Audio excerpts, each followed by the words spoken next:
Hello, hi, sorry guys. I think I'm running a little bit late, so apologies about that. For those of you who are waiting to tune in today to meet the maker on Facebook Live. So today I'm actually interviewing someone very, very special. I'm so honored and I'm so excited to be actually interviewing her. This is so amazing. Great. So, okay, thank you, Angela. So I now know that we have sound, so that's great. So, okay, without further ado, I want to introduce you to Skye Jefferys, a professional artist who hails originally from Australia in Melbourne. And I'm going to let her tell her story, so I won't wait any longer. So, hello, Skye. Sorry, she's over close. Right, okay.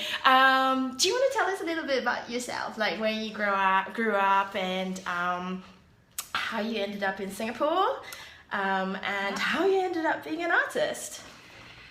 Well, I grew up in Melbourne, and I studied graphic design at university, and that kind of happened because I grew up in a very creative family, and nice. My siblings had all done design. My sister was studied interior design, and Whoa. my brother studied industrial design. And wow, what was your home like? It must have been like so colourful. no, actually, my parents weren't.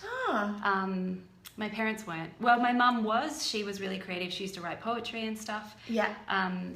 But yeah, I think just us kids, I don't know what happened. We just were all really talented, creative, and I think a bit entrepreneurial because my dad worked for himself and had his own business. Oh, wow. So we all had that kind of fiercely independent. Well, I wouldn't say I'm fiercely independent, but that streak that we were always, all of us were going to work for ourselves. Wow. Yeah. So I kind of studied graphic design by default because I'm really indecisive, and I just kind of figured that my siblings had done that, and what was left, I might as well study graphic design. Maybe with hindsight, I should have done fine art, but I don't think I ever really knew what I wanted to do. I still don't feel like I know what I'm doing, just in general. Okay, so I'm not the only one, and you're not the only one.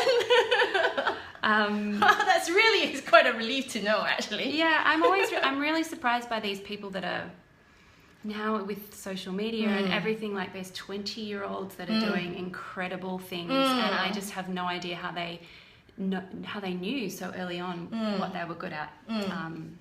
So that wasn't me, and I kind of I studied graphic design and I loved the creative side of it. And then when I went into the workforce, I really struggled with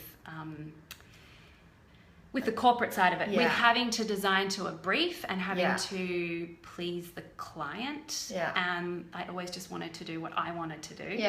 And that didn't make me a very good graphic designer. I mean, I was good in, I could do it, but I didn't. You couldn't do it like directly to the client's demands, basically, or you actually for yourself, you probably felt constrained. For me, I felt restricted, and I disagreed with what the clients wanted, and it didn't fulfill me in the right way. So there was always something missing. And how long were you doing that for?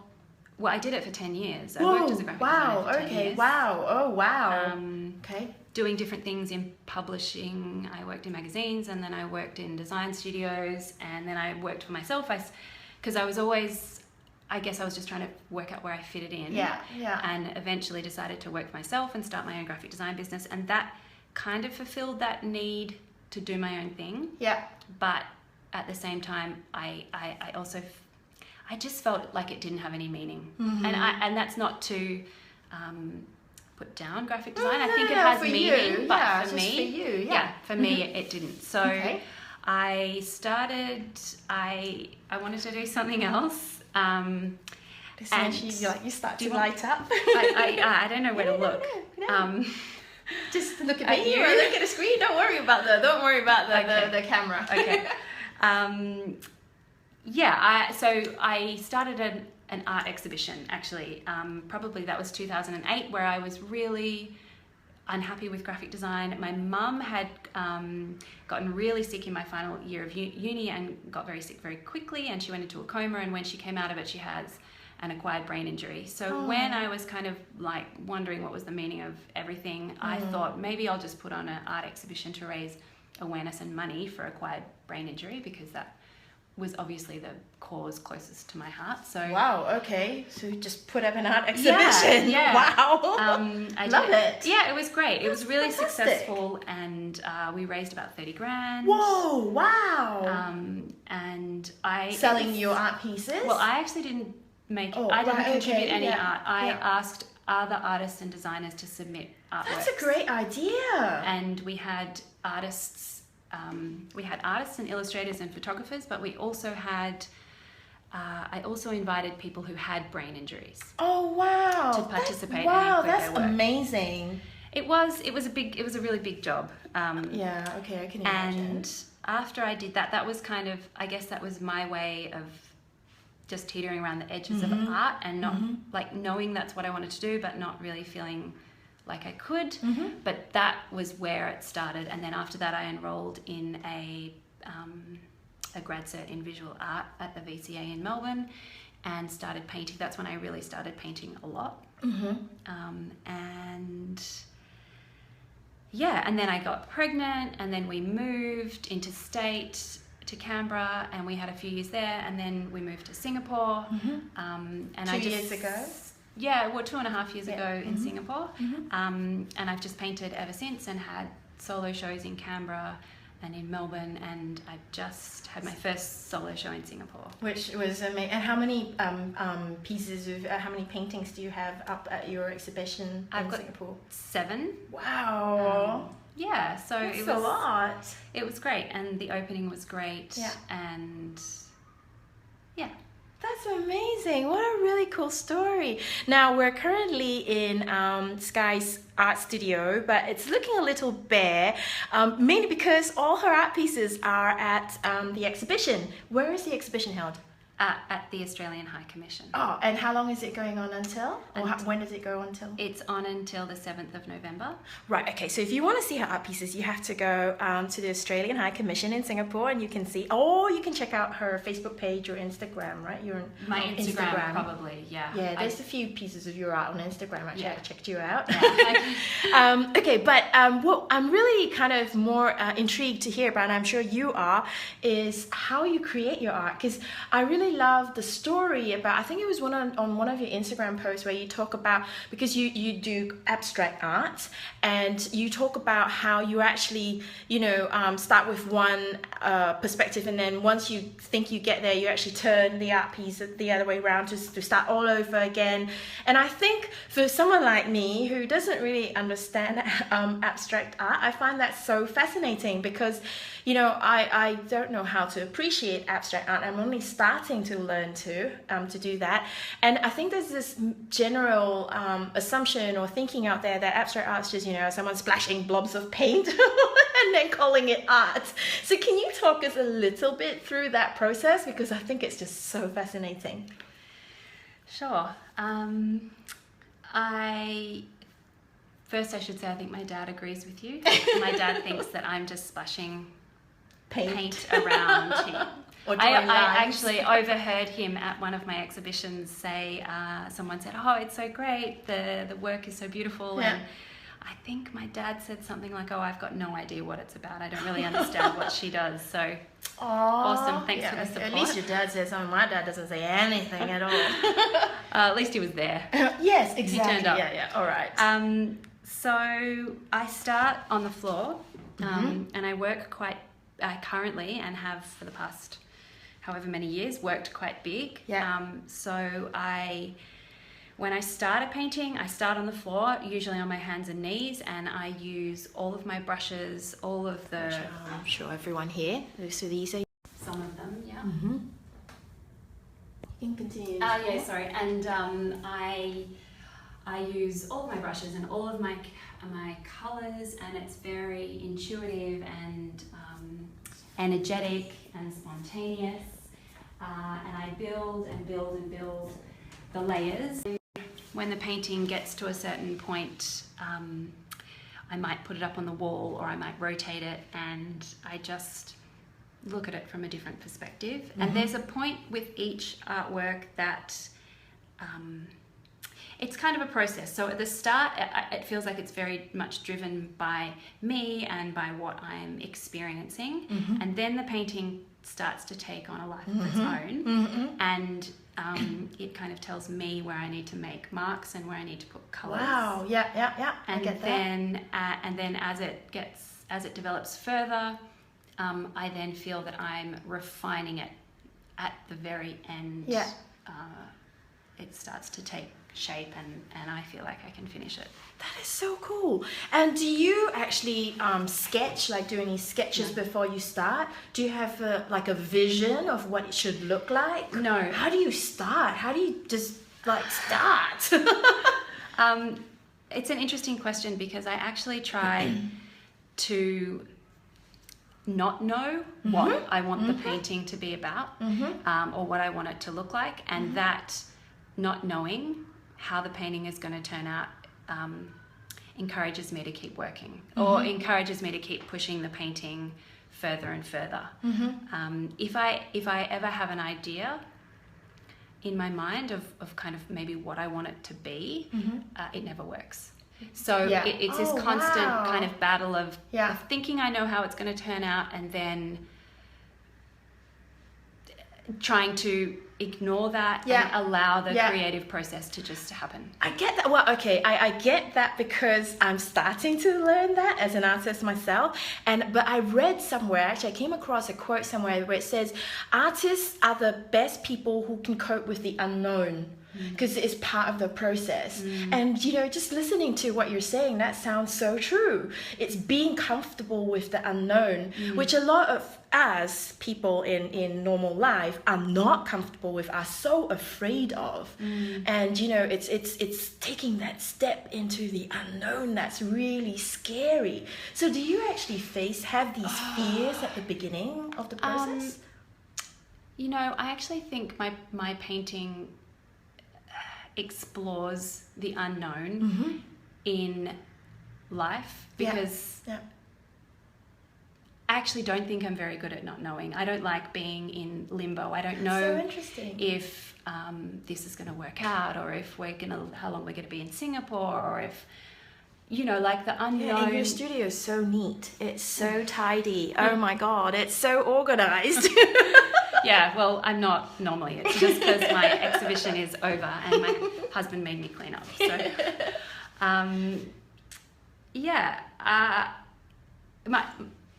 just that idea of the unknown. My work is, painting for me is like the system that I use to navigate life. So that unknown feeling, I also don't like it, but it's what I try to represent in my, aesthetically try to represent in my art practice. So cool. I don't know if that makes any sense. Yeah, well, okay, it makes sense to me, but like some people will probably go, what the hell is she talking about? It's like these artist people, these artists. I don't even know what I'm talking about. No.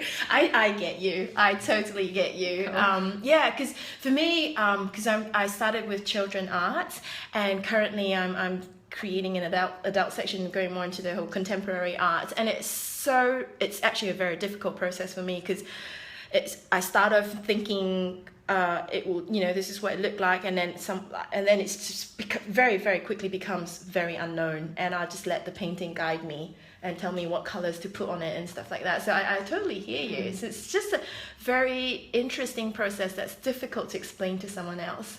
Very. I mean, that's why I paint. And that's what makes your painting so special. And at the end, when you finish a piece, how do you know you're finished? How do you know you're done? You just know. But some paintings take a lot longer than other paintings. Some paintings I work on and they surprise me, and I find that they're done. Other paintings I have to work on and work over and stare at for hours and come back to over a period of 3 months. And often those paintings are, I feel they're the best paintings because I really had to work through something to get the result.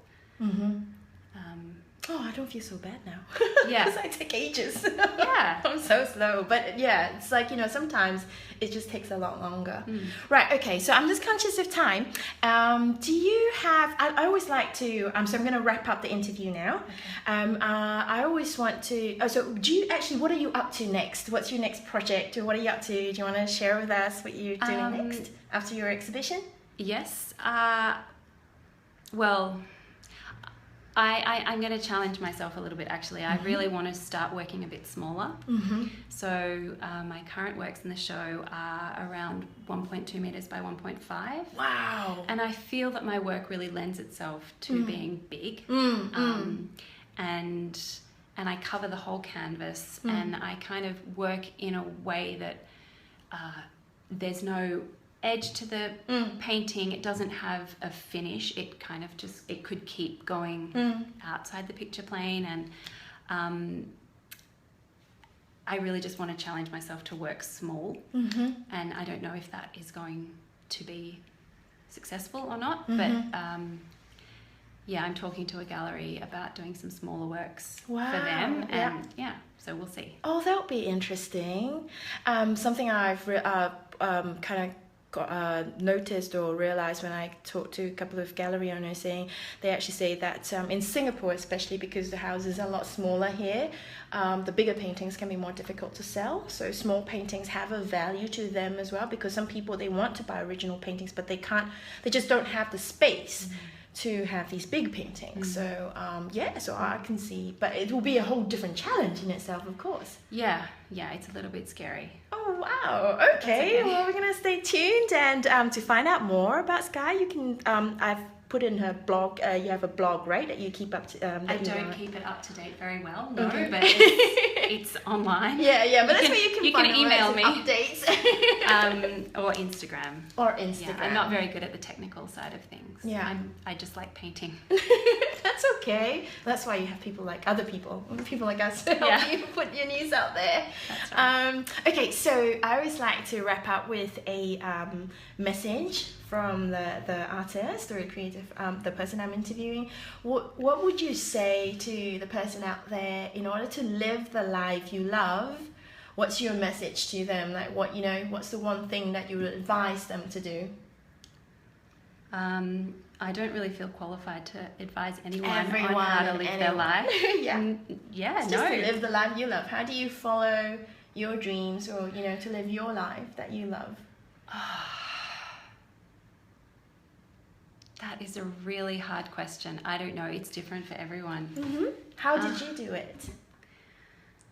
Well, I'm still trying to figure that out myself. I don't know. How did you go from design to painting? Well, it was an evolution. It wasn't it wasn't really a decision. It just happened that way. So you followed your instincts, you followed a voice? Yeah. Don't fight it? Yes. Try it? Maybe. Yeah. Yeah? But I don't know. I didn't know what that... That's okay. I don't know. That's a big call.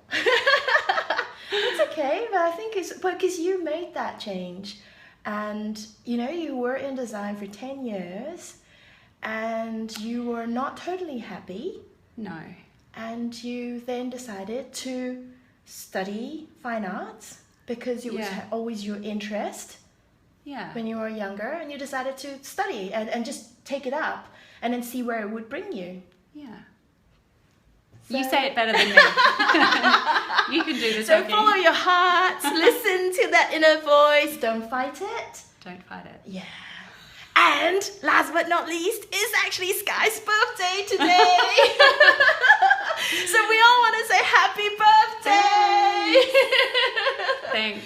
Oh, thank you so much for your time. That was fun. And thank you for letting us into your studio. Although we don't have any, do you have any paintings? I don't have any paintings in here right Absolutely now. no paintings. So you need to go onto her blog or Instagram to have a look, because you will want to go have a look. I really love it. I love the colors that she used. I love the whole concept behind it. It's very fascinating. I can stare at it for ages. I've been staring at a few of your different paintings for ages, trying to like spot different things. And each time I look at them, I see different things. Okay. So that's really cool. All right. Well, thank you very much, everyone. I'll see you again. Now we're saying bye. Bye. Bye.